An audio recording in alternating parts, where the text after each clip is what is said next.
They thought I'd always be there to clean up their mess. They thought I'd keep bailing them out no matter how badly they screwed up.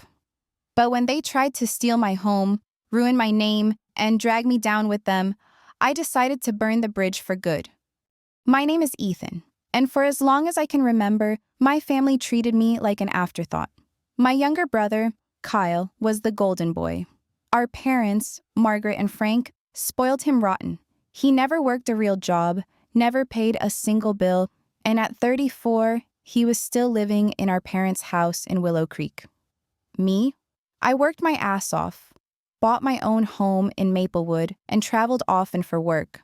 I was their safety net, the one they called when they needed money, when the sink broke, when Kyle got dumped and needed a shoulder to cry on.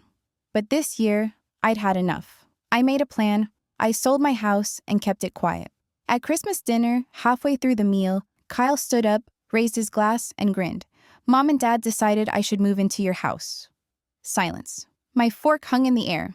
Mom clapped her hands together.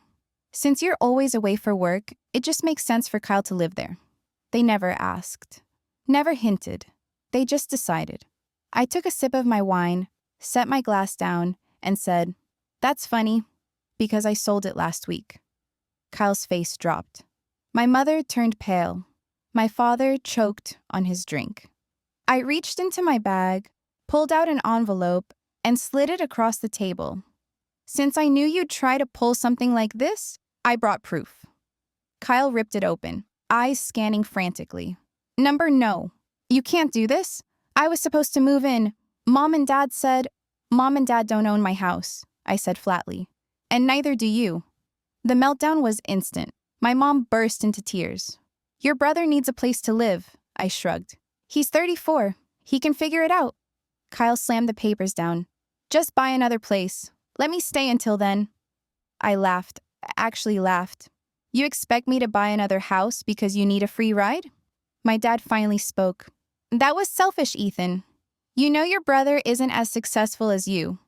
I grabbed my coat. That's because you never made him be. You enabled him, not my problem. And I walked out. What followed was chaos.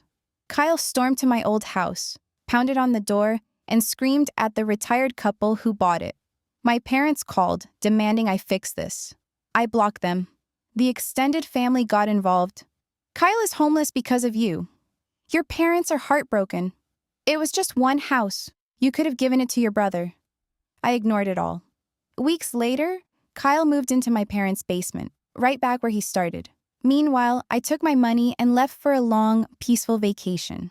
I thought I was free. I thought that was the end of it. But no, my family was just getting started. A week into my vacation, my mom called from a restricted number. I usually ignore those, but something told me to pick up. The moment I did, she shrieked, "Do you know what you've done?" Kyle got evicted. I blinked. Evicted? From your house? She let out a dramatic sigh. He ran up our credit cards. We told him it was for emergencies, but he maxed them out. I nearly choked on my drink. Wait, you gave him credit cards? My God, how stupid are you? Do not speak to me like that. Then stop acting like I owe you something. She took a deep breath. Look, we need your help. Your father and I are struggling. Kyle has nowhere to go. You need to fix this. I laughed. You need to fix this. Just let him stay with you for a while. He won't be any trouble. He's family. I cut her off. Oh, you think I still have a place you know about? She gasped. What do you mean? I moved. Silence. Where? I smirked. Wouldn't you like to know? And I hung up. The stalking started soon after. At first, it was just calls from unknown numbers, dozens a day. Then, emails from burner accounts. I ignored them all. But one morning, I got a notification from my bank. Someone had tried to access my account. I locked everything down immediately, changed every password, enabled two-factor authentication. But something still felt off. The next day, my realtor emailed me, just confirming your change of address request. My stomach dropped. I called her immediately. What request? She explained that someone had called, pretending to be me, asking for my new address. They even had some of my personal details, my old home address, my birth date. but they failed a basic security question. My blood ran cold. I knew exactly who was behind it, Kyle. This wasn't just him being mad. This was him hunting for me. I had two choices: ignore it or confront him head-on. I unblocked my parents' number. The moment I did, my phone exploded with calls. I picked up. My mom's voice was laced with fake indignation. "You haven't spoken to us in weeks." "You mean the weeks where Kyle tried to commit identity theft?" Silence. Then, weakly, "He wouldn't do that." I scoffed. "So it's a coincidence that someone tried to hack my accounts? A coincidence that started right after I cut him off?" My mom sighed. "He's just desperate. You abandoned him. His life is ruined, and all you do is mock him." "No," I said. "He ruined his own life, and if he keeps this up, I'm calling the cops." That got a reaction. "The cops?" she shrieked. "Yes, the cops. I have evidence. Tell your little boy to back off, or he'll spend some quality time behind bars." She begged, pleaded. "Please, just help him. One last time." I exhaled slowly. "Fine. Put him on the phone." Kyle's voice came through, cocky as ever. "Oh, now you want to talk?" "I just have one question." Silence. I leaned in. "What was your plan? If you got my address, what were you going to do? Show up? Demand I hand over my new place?" He didn't answer. "You seriously thought I wouldn't fight back?" I let out a cold laugh. "You always thought I was your safety net, that no matter what, I'd catch you. But guess what, Kyle?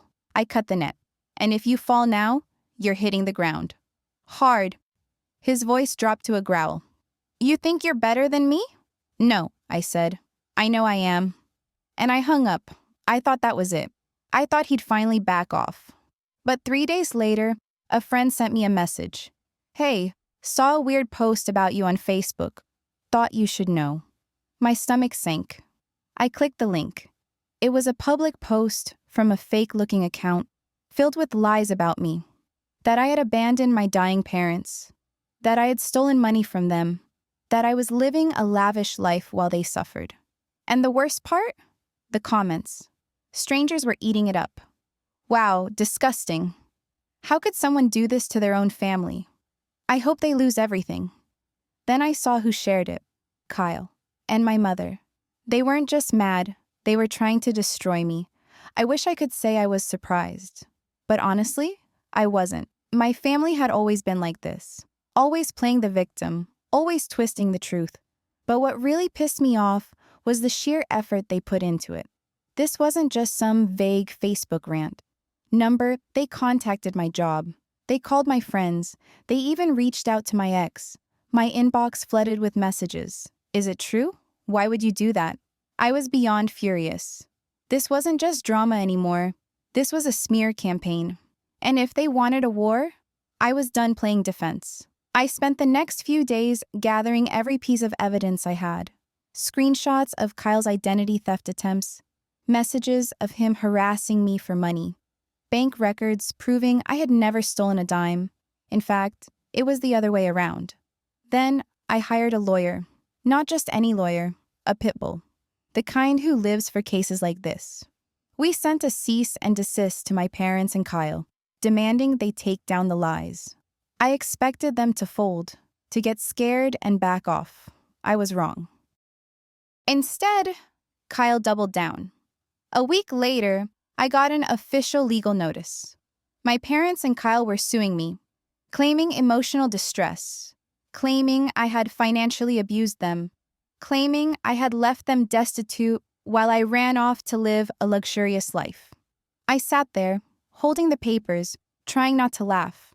They had no case, but they were banking on one thing, that I'd be too scared to fight back. Big mistake. The first hearing was a disaster for them. Kyle showed up in a suit that didn't fit, looking like a kid playing dress-up. My parents sat beside him, fake tears, ready, sniffling on cue. Their lawyer? Some bargain bin guy who clearly took their case just for the check. My lawyer tore them apart.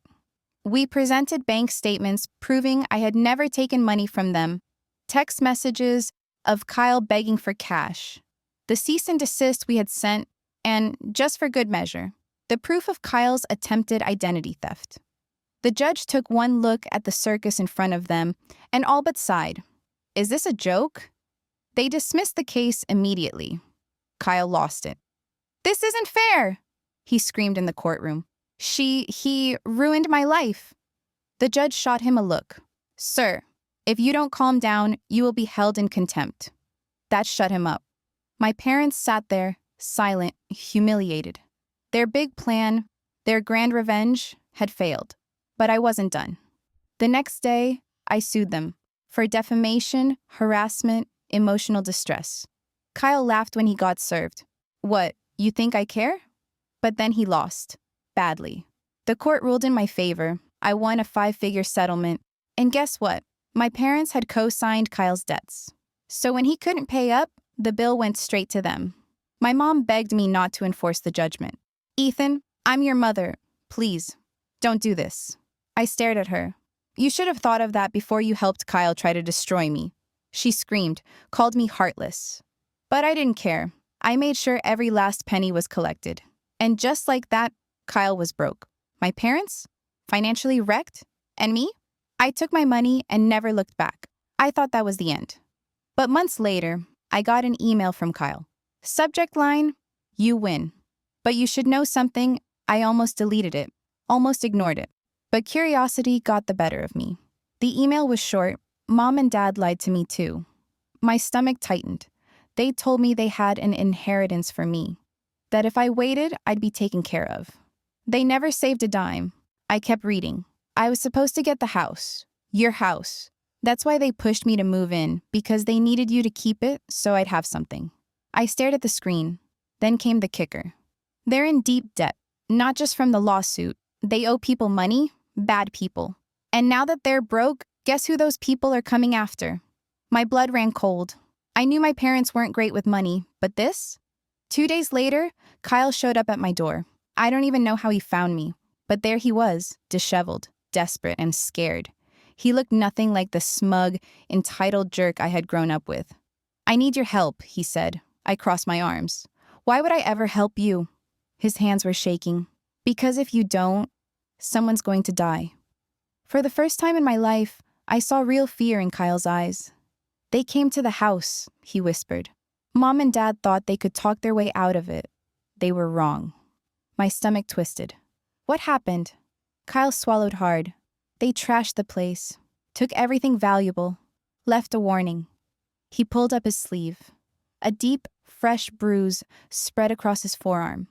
They told me if they don't get their money soon, next time, it won't just be a warning. I let out a slow breath.